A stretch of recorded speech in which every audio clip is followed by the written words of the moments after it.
All right. Can everyone see my screen? I guess that's kind of the first, the first checkpoint. Um, what I thought I would spend um, a few minutes early on this morning is talking about how the role of an anesthesiologist in the um, pre perioperative care of the transplant patient has evolved over the last 20 or 25 years, and talk to you briefly about where we have ended up in this evolving role at our institution. Um, okay, hold on just a second. I have no financial disclosures. And briefly, the objectives of this meeting, of this my presentation, are to summarize the evolving role of the anesthesiologist in the care of a liver transplant candidate. We'll talk about how we got to where we are now, and what maybe the future holds.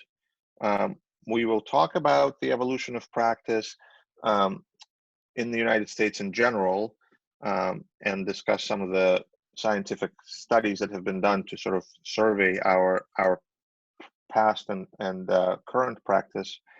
And then at the end, we'll talk about what our current preoperative model is at Leahy Hospital Medical Center, and briefly talk about what we think are its advantages, some potential disadvantages, and also financial implications for programs and practitioners who may be interested in implementing something similar at their institution. So I guess if we go all the way back to 1999, Susan Mandel, who is the current president of SATA and who's been at University of Colorado for a very long time doing transplant anesthesia, and has written a lot about various aspects of intraoperative and postoperative care, wrote an editorial for the Liver Transplantation and Surgery Journal, really asking a very simple question. Is anesthesia for liver transplantation a generalist or a specialist care case? And it was based on the fact that, around 1999, some institutions, particularly large volume institutions doing liver transplantations, have begun shifting towards dedicated liver transplant anesthesia teams. Smaller institutions still resisted that and assigned, viewed liver transplantation cases as general OR cases to be done by anesthesiologists doing cystoscopies and knee replacements. And there was a fair amount of resistance among sort of medium and small volume institutions to dedicate teams, to create teams with dedicated call schedules and sort of defined clinical and non-clinical responsibilities to care for patients undergoing liver transplantation.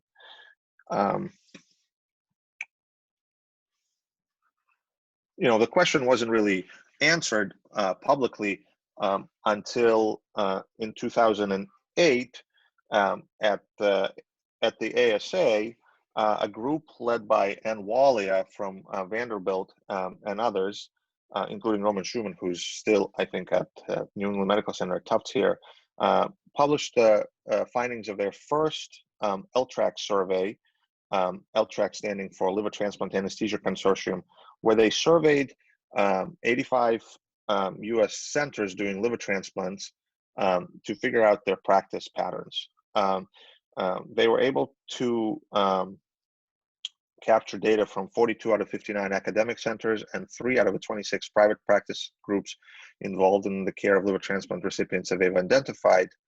And among many other findings, most of which consisted of sort of intraoperative and postoperative practice patterns, they did comment that about 55% of the centers had some degree of participation in patient selection meetings, either by attendance or by some sort of correspondence with the hepatologist and the transplant surgeons.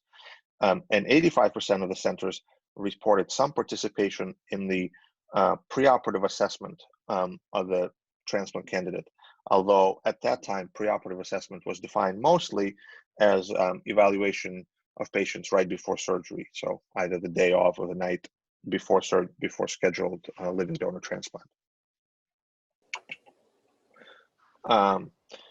In 2009, as I'm sure everyone in attendance is aware, American Society of Anesthesiology Committee of Transplant Anesthesia, under the direction of UNOS and CMS, has made it a requirement for anesthesia programs participating in care of and liver transplant recipients to have a dedicated director of liver transplant anesthesia.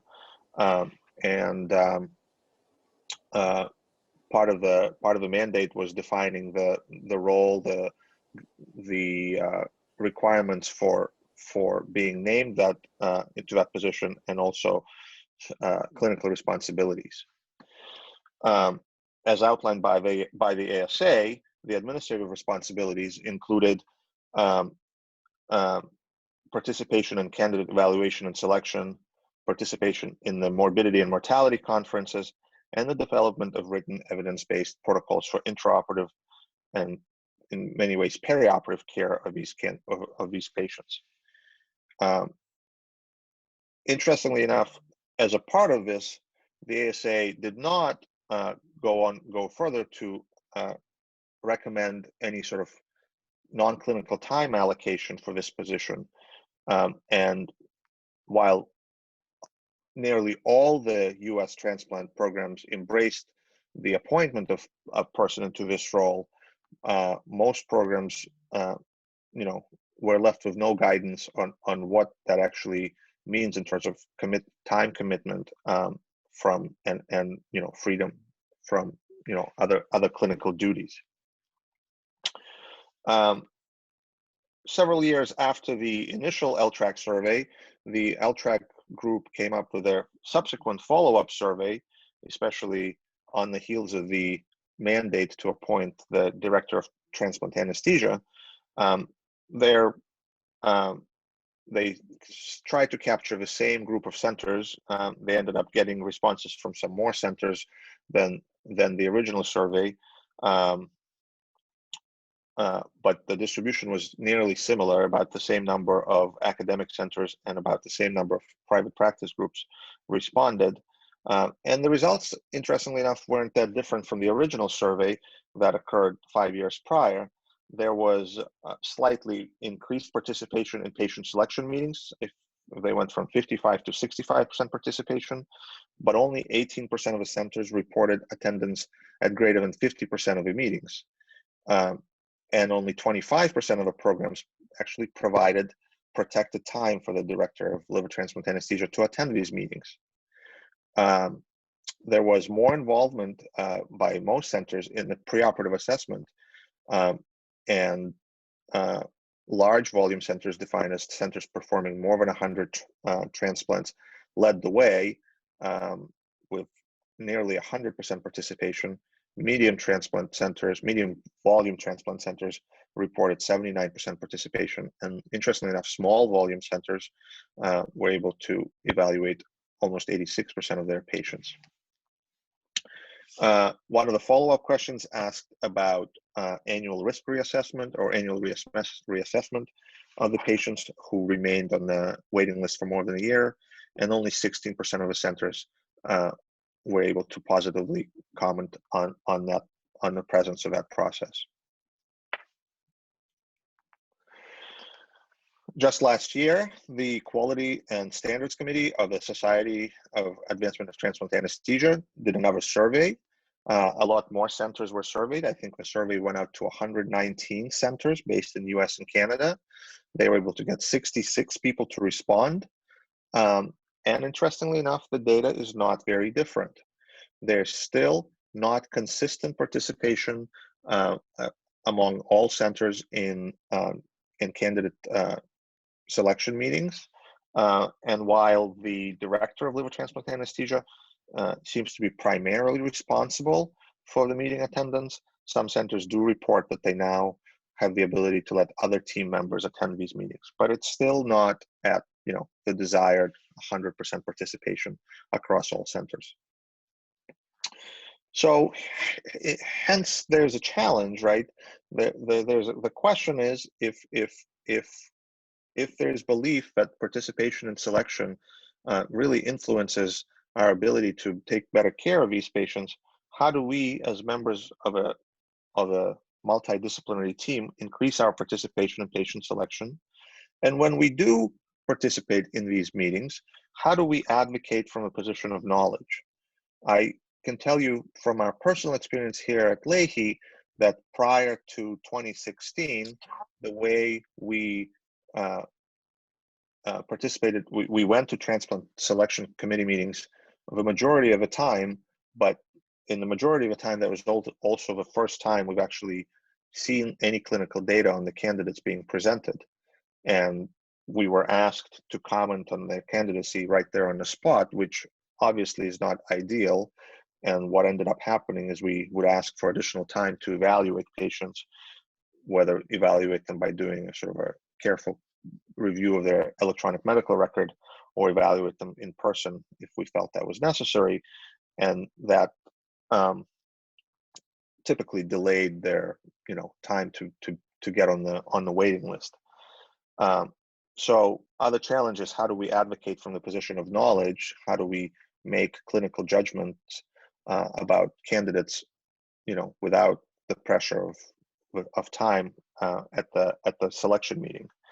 And if we are to commit more time to this process, how do we balance the fiscal and time constraints to benefit not just the program, but maybe also the department where we primarily work? In 2018 or 2019, the Quality and Standards Group also published what could be called a white paper titled "The Service Requirements of Liver Transplant Anesthesia Teams," and that was based again on another survey that was done. And what some of the findings of the paper and some of the statements in the paper that I thought were interesting to point out is that by 2012, most academic centers in the United States had liver transplant anesthesia teams, but team duties were influenced by time and financial resources that each department was willing to allocate, and that each department's primary goal was staffing the operating room. And the economic benefits of standardized time for this delivery of this, what we call integrative care of liver transplant recipients, or any transplant recipients outside of the operating room, cannot easily be calculated and can be easily missed, since the cost savings cannot be attributed to any single service.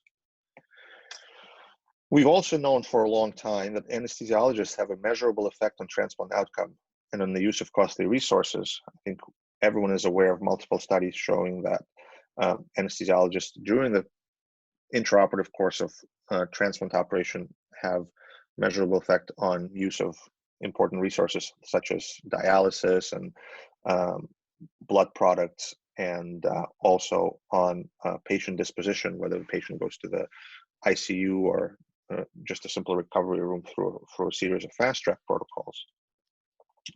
But the overall system failure creates an undue time demands on the anesthesiologist to fulfill subspecialty tasks outside of the operating room, and the resulting gap in care illustrates a poor relationship between quality and the cost of care. And what that said to us at Leahy is that if we are to commit more time and more resources to the preoperative care of these patients, can we also justify the costs? And this was exactly how we sort of thought about how to design our increased participation in the pre-transplant care of these patients. We wanted to create a reliable, standardized patient-directed care model while developing an error-resistant system. And obviously, in designing any system, we wanted to develop metrics that point to the success or failure of our system. And in sort of brainstorming about what those metrics were going to be, we thought about that if we can decrease the number of diagnostic testing that was either incorrectly ordered or not at all indicated, that would be one of the measures of success. That obviously decrease in perioperative complications would be another good measure to try to follow. One of the more concrete measures that we thought would be fairly easy to follow was the time from patient beginning their evaluation to their actually ending up on the waiting list, what we would call a listing preparation time. as you'll see later, it's not that simple. Um, and then other sort of routinely used measures in designing sort of perioperative systems, such as length of stay, whether it's ICU length of stay, PACU length of stay, hospital length of stay, and the overall expenses of the uh, um, process. There's pretty good evidence behind increased anesthesia involvement in the care of these patients. Many examples out in the literature. I was just going to point out one. This is a study, a paper published in Seminars in Cardiothoracic and Vascular Anesthesia by Gianni Biancafiore and Susan Mandel and others about creation of these fast-track protocols of, on-table or immediate post-operative extubation. And while we're not going to go through all of their data necessarily, I think that one of their sort of statements that they made actually really resonated with me, that participation of the anesthesia team in the preoperative management of waitlisted candidates helps improve the flow of care into surgery. And this integrated multidisciplinary team care that developed shared care plans provide effective and cost-controlled care. So the evidence supported us, and as we went to the administration to try to justify our increased participation, we at least had some literature to back us up. The transplant anesthesia clinic at Leahy started in full in 2016 and really evolved in what it is now about a year later, when we were able to start our transplant anesthesia fellowship.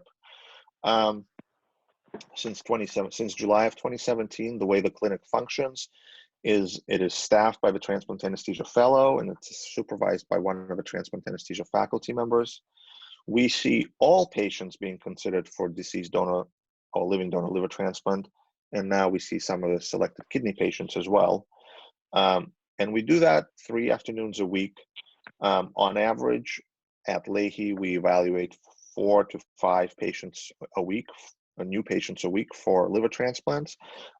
So all those patients are seen as a part of their 2-day evaluation. And since I think probably by 2018 or maybe 2019, we've begun to see some selected patients being evaluated for kidney transplants as well, although that is not the focus of this talk. We do occasionally see patients for reevaluation. Typically, the follow-up visits are due to some change in clinical scenarios, clinical conditions. Most commonly, those involve cardiovascular, pulmonary, or renal systems. Occasionally, we see patients with changing neurological status as well. And to make it fit into the overall workflow of our day, the transplant clinic makes these appointments for us at the times that do not affect our overall clinical department operations. So they're usually sort of early afternoon to mid-afternoon appointments, so as not to detract from our duties in the operating room. Excuse me. And allow us to continue to provide our full care to patients in the operating room. Just sort of in terms of the actual, it's usually our evaluation is a 2-day evaluation, and we see these patients on day 2, typically after they've completed all their diagnostic cardiovascular and pulmonary testing. Sorry.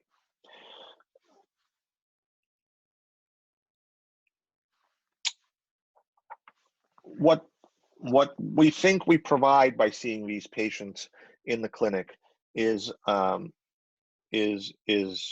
valuable to the team and valuable to us. Some of the examples, and I'm not going to go into all the examples in details because some of the other speakers today will talk about sort of what's new in cardiovascular testing and what's new in assessment of geriatric patients. So I'm not going to discuss that, but we've been able, with the increase in decentralized care of these patients, we've been able to ensure better compliance with established evaluation guidelines.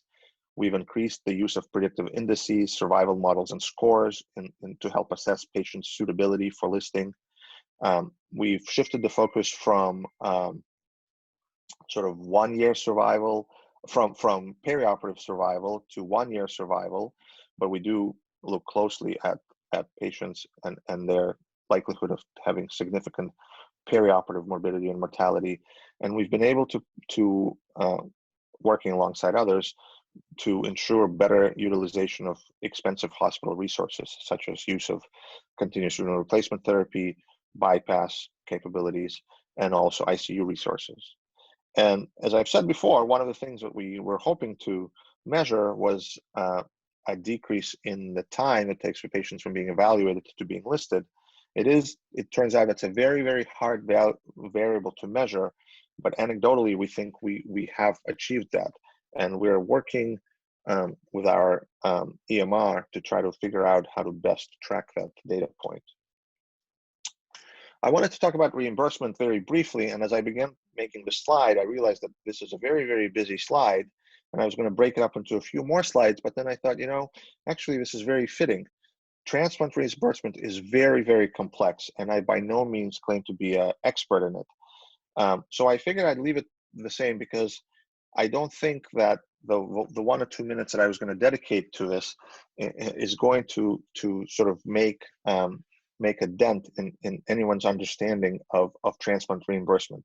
What I will say is that, similar to the intraoperative phases of liver transplantation, transplant reimbursement has phases of its own, and phase 1 is a phase that we're sort of most interested in, and that's the patient evaluation for transplant. But it also involves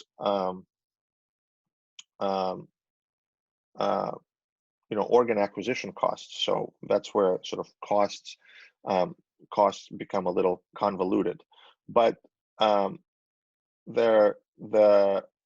of the parts of phase 1 is reimbursement for physician services, and the reimbursement really depends on patient's primary insurance. If a patient is Medicare insured, which at least in our center accounts for about 40% of the patients, reimbursement is done through what's called a Medicare cost report, which allows for some time, non-clinical time, so not the clinic visit, but administrative time used to attend transplant selection meetings or ad hoc meetings discussing changes in clinical status of the patients between the hepatologist, the transplant surgeon, and the transplant anesthesiologist.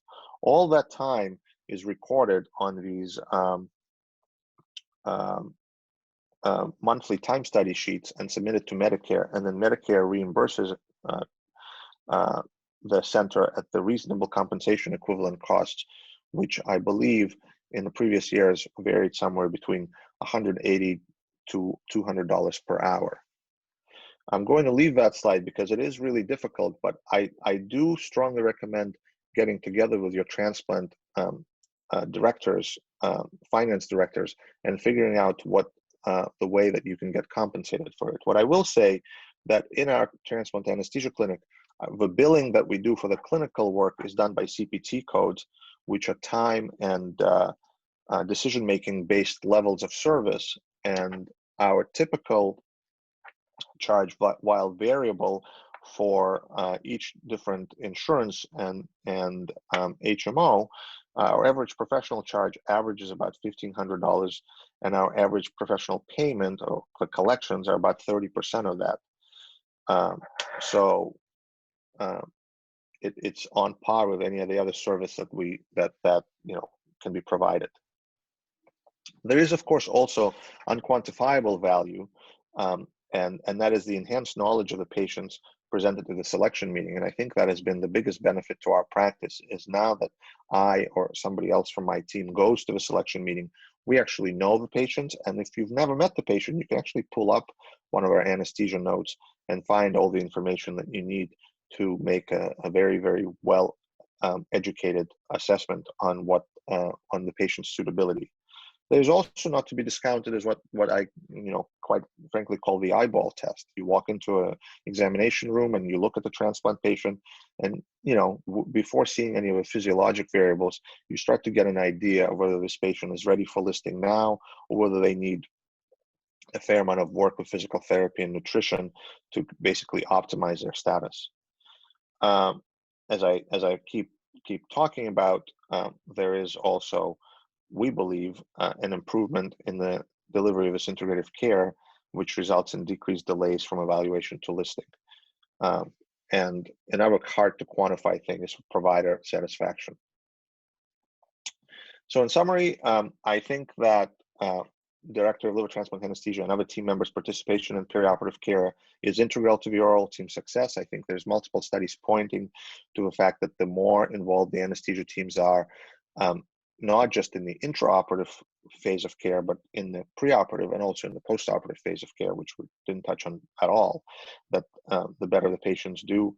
There are plenty of existing reimbursement opportunities for time spent and services provided, and financial burden of starting something like this should not preclude programs from investigating whether it makes financial sense for their particular groups. I will say that metrics for success are challenging to collect and remain somewhat elusive, although we are constantly looking at what variables make sense to measure and how to measure them effectively. And of course, this creates many more opportunities for research and collaboration across multiple centers. And I think with that, I think I'm done. Thank you very much, Michael.